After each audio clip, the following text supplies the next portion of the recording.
Hi guys, I hope you've all had a really lovely week. I'm filming my wrap up today because I've got a bit of a busy weekend planned and I was really worried that I wouldn't get time to film it, so that's why it's going up today. I've got quite a lot of books to show you this week. Again, publishers are far too kind and send me so many lovely books that it really is shocking how lovely they are and how generous they are. And I also popped to the library this week and might have accidentally borrowed 3 books, so I'm going to quickly show you all of the books that I've got and just give you a quick update about what's been on the blog this week and what's coming next week and all that kind of stuff. The first thing I just wanted to say is that last week I spoke about having an interview for this volunteering position with the Beanstalk charity, and I had my interview on Tuesday and it was the nicest interview I've ever had in my life.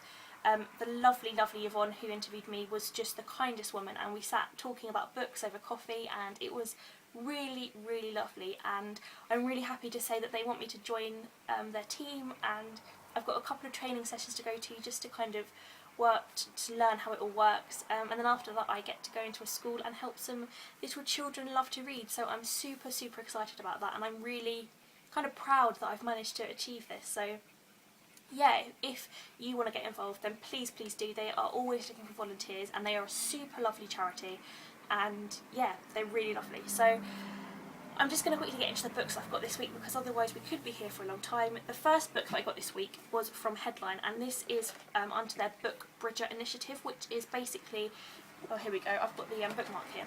It's basically, they've set up this website where you can, if you're a blogger, you can log on or you can register and then you can request books from them through Book Bridger, which is a really brilliant resource for us bloggers, because sometimes requesting books is a bit of a tricky thing to tackle and it's difficult, but Benny Willis at Headline has made it really easy with this new website. So the book that they sent me this week is called The Long Fall by Julia Crouch. Now, I kind of have a bit of a love-hate relationship with Julia Crouch. I've read 2 of her previous books called Every Vow You Break and Cuckoo, and I loved them, but I kind of hated them at the same time, which is really weird.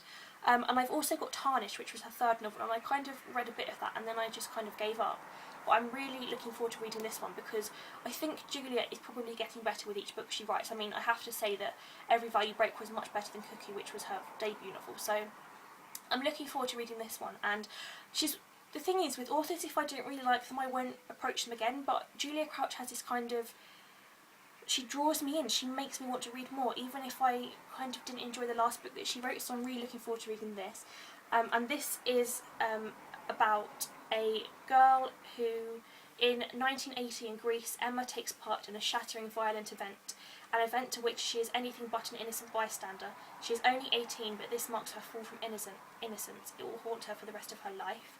London, in nowadays, Kate has a perfect existence, a glossy image, a glamorous home, a perfect family, but there are cracks, all is not what it seems. And now the 2 worlds are about to collide. Somebody's out for revenge, someone who has been waiting for 30 years. So I love the sound of that, so I'm really looking forward to it, and I absolutely adore the cover for this as well. It's quite haunting, and I love the colours as well in the typeface, it's just gorgeous. I'm really excited about this one. The second book I got sent this week was from Head of Zeus, and again, like I said last week, they are one of my favourite publishing companies in the world. They are so lovely to bloggers and send the most fantastic books, and I got another hardback book this week, which I'm so excited about, and it is called Girl 7 by Hannah Jameson. Now, I have got Hannah's first novel, which I haven't actually read yet, but she is actually quite local to me. She lives nearby, and I saw her on the local news about this time last year, actually, about her talking about her publishing deal and publishing books, and I was just so in awe of her. And it's so amazing to actually finally have one of her books, or 2 of her books, to read now, so I'm super excited to find out what kind of makes her stand out from others. And she has been told by Q magazine that she writes like an angel on speed, so really looking forward to reading this one. Then today I got lots of books from Hodder because Hodder are just lovely. They sent me these 2 books, which I think are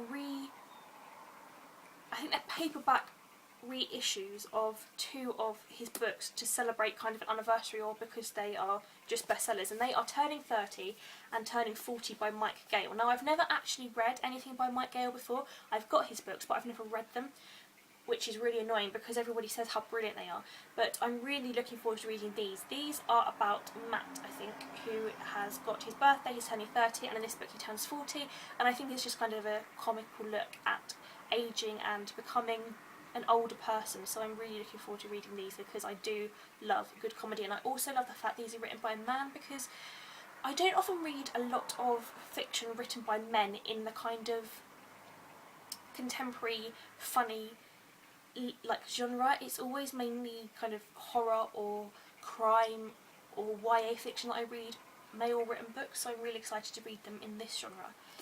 So looking forward to those as well, and I'm really happy because the spines are pretty, and everybody knows that I have a thing about spines matching, so that's good. The next book I've got is actually a book that is the second book in the Lust in the Tudor Court series, or no, trilogy, sorry. And I haven't read the first book yet, but so many people have said to me that I need to read it because it's so good, and it is Rebel Bride, this is the second book that I've got. I've actually got the first one called Wolf Bride, and I really want to read it, but I'm one of these people that's really bad when it comes to reading series.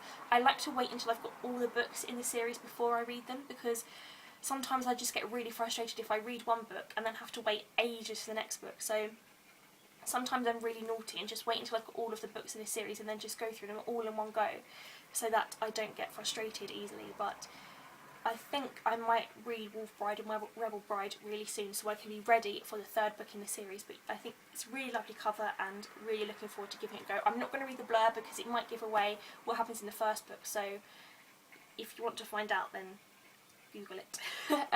The next book I got sent this week was from Avon, and it is called Betrayed by Jackie Rose.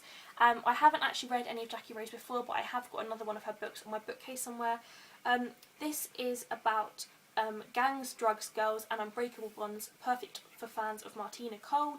I'm not really sure what it's about, but I'm looking forward to reading it, and I think Jackie Rose is quite a good author in terms of portraying females in books, so I'm looking forward to giving her a go, because a lot of kind of crime fiction is always written mainly about men and male characters, so I'm really looking forward to reading it from a female perspective or with a female protagonist. Then the next book I got sent this week is from Black and White Publishing, and I've heard of this author before, but I've never actually read any of her books, and I'm really sorry if I pronounce your name wrong, but I think it's Daniela Saisadotti, I think, perhaps, and this is called Take Me Home. She wrote Watch Over Me, which I haven't actually read, but is doing really well, I think, and it's best-selling. This is a beautiful story of love, loss, discovering one's true abilities, and above all, never forgetting who you really are. So looking forward to giving this one a go, and it's not too long either, it's pretty short, so hoping to get around to this one pretty soon. Now the next two books I got are from the wonderful people at Quercus Kids. Now Quercus are so good at emailing and asking whether I want to review books or not, and they emailed me and asked if I wanted to review the new Piers Torday novel, and I said to them that I would absolutely love to, but there was one problem. I hadn't actually read the first book in the series, so if they could possibly send me the first book, then that would be amazing, but obviously they didn't have to, and if they couldn't, then that was absolutely fine. And surprise, surprise, they were beautiful people, and they sent me the first one as well. So the first book in the series is called The Last Wild by Piers Torday, and the second one is called The Dark Wild, which this is the one that's coming out soon. And I think they look beautiful, absolutely beautiful together. So I'm really looking forward to reading these. I'm hoping to get round to them soon, because they are children's fiction, so they shouldn't take me too long to get through. And this is the story of a boy named Kester. He is extraordinary, but he doesn't know that yet. All he knows at this very moment is this: there is a flock of excited pigeons in his bedroom. They are talking to him. His life will never be the same again. So really looking forward to reading these. Love the sound of them, and I think these cover images are just glorious. Really beautiful, so I'm really, really looking forward to giving these two a go. Then the final book that I got sent for review this week came from the beautiful HarperCollins people. No, came from the beautiful people at HarperCollins Children, and they sent them to me in a beautiful box with a poster and some like glow-in-the-dark stars. They sent me 2 copies of the book. I've got one to keep for myself and one to give away. So if you go to the description box, I will leave a link to the giveaway if you want to enter. And it is the 10th anniversary edition of How to Catch a Star by Oliver Jeffers. Now I am in love with Oliver Jeffers. His picture books are phenomenally beautiful.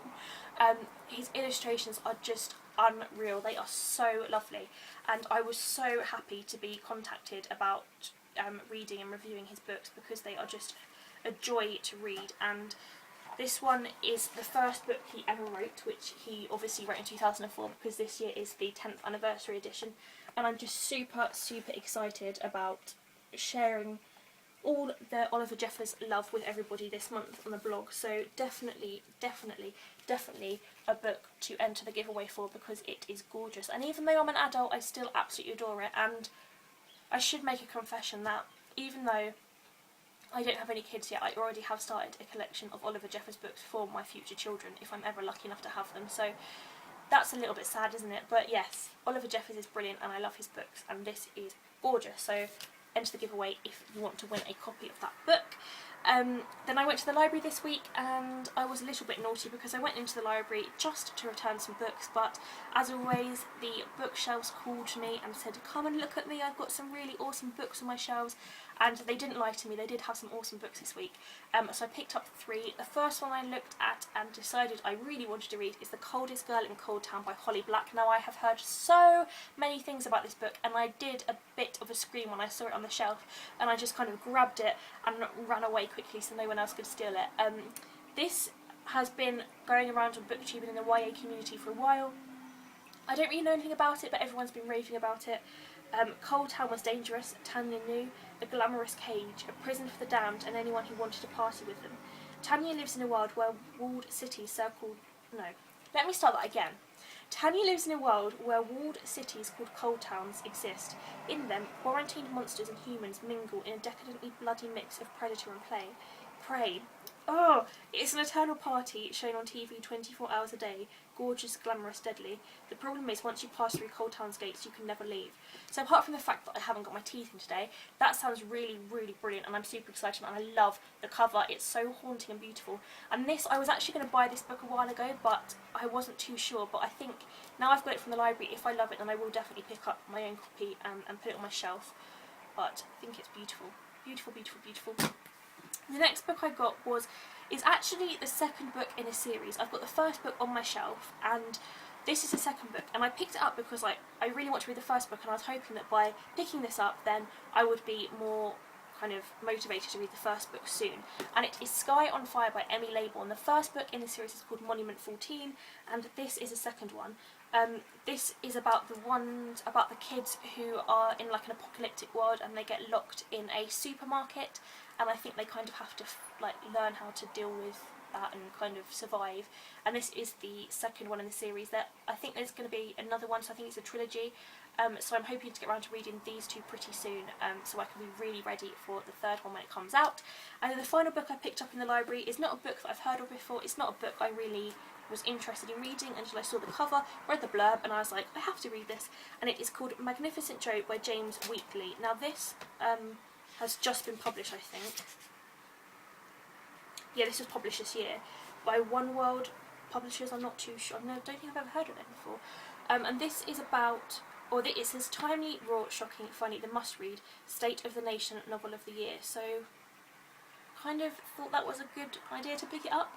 This is about Joe, who's different. He's sensitive and vulnerable and bullied by the local kids. He lives with his ageing mother and the highlight of his year is playing the back end of a horse in the local panto. Jim has no job. He also can't drive. He's never had a girlfriend and he's just been released from prison. When Jim returns home, an extraordinary friendship between the 2 outsiders begins. When rumours of an unthinkable crime get out of control, Jim and Joe's loyalties are put to the test. A wonderful and utterly gripping coming-of-age story and a Barnes & Noble Discover Great New Writers pick, Magnificent Joe is a funny and touching tale of the lengths we go to when everything we have is at stake. So, love the sound of that, love the cover, I think it's beautiful, so I really can't wait to read that. And I definitely think this is going to be, I think it's going to be around quite a lot. I don't even know what I'm trying to say at the moment. My teeth aren't just not in my face.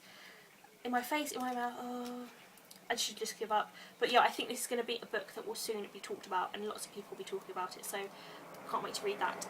And the book I'm currently reading at the moment, which I'm so behind on because I am just the most unorganised person in the world, but I'm currently reading The Vintage Girl by Hester Brown, which I have to review today for the blog, which is stupid of me because I was going to read it last night, and I did read some of it last night, and then I got distracted. So I'm going to storm through this today, and it's quite short, and I'm on page 57, and there's like 350 pages to go, so I've got 300 pages to read, and I'm pretty sure I can do that if I just don't talk to anyone and just lock myself in a little world of reading. So I'm going to finish that today, and a review will be up for that probably maybe now once you've watched this video, but you might have to wait until this afternoon because I'm really rubbish at writing reviews on time. This week on the blog there hasn't been too many exciting things. I've had a few, did I have a blog tour?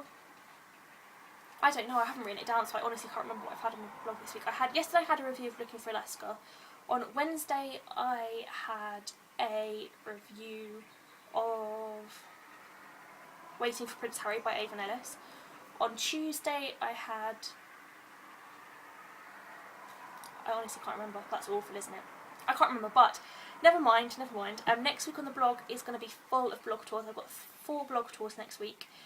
One for Hopelessly Devoted to Holden Finn, one for Peach Blossom, one for Take Mum Out by Fiona Gibson, and one of them's it's not really a blog tour, but it's a promo day for the author, and it's called The Elemental by Lisa.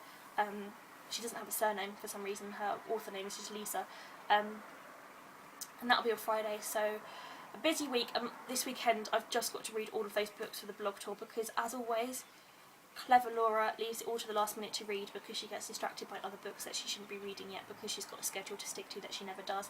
So thank you for watching this video, guys. I hope you all have a really lovely weekend and get the chance to read lots of lovely books, and hopefully the sun will keep shining so that you can read in the garden as well. I did that this week and it was so lovely to finally get outside. So yes, have a lovely have a lovely week, and I will see you again next week. Thanks for watching, guys. See you soon. Bye.